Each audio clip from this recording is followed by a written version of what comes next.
ये लीजिए जी, आपको एक मॉडल छोटी सी होम स्कूलिंग की क्लास दिखा रहे हैं हम। मेजर कर लेते हैं यहाँ से वहाँ तक और फिर यहाँ से ये कोने तक। तो 1 2 3 तकरीबन 4 कदम और फिर यहाँ से सामने तक 1 2 3 4 5। तो ये 4x5 की क्लासरूम है।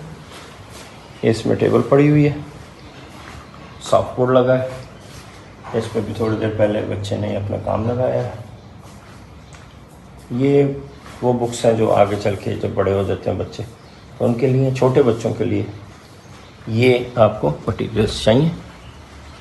इसमें क्या है, ऐसे डब्बे ले लें, क्रेयॉन्स, रिबन्स, इरेज़र, ये नीचे ग्लूज़ है, सीजर्स,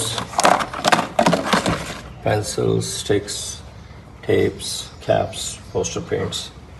ये पेपर है, ये ग्लेस पेपर, क्रेप या टिश्यू पेपर, ग्लिटर पेपर, ये पेंसिल्स, ये थोड़े से बैलून्स हैं, पेंट्स हैं, ये बच्चों की बुक्स है, ठीक है। ये क्या है, लेगोस बोलते हैं, टॉयज।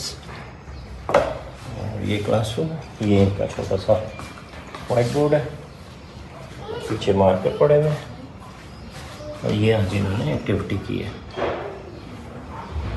तो ये आपने सीखना है कि इसको कैसे करते हैं। तो आप जाइए cmt.com.pk पे कोर्स कर लीजिए और बस फिर घर में अपने बच्चों को पढ़ाइए।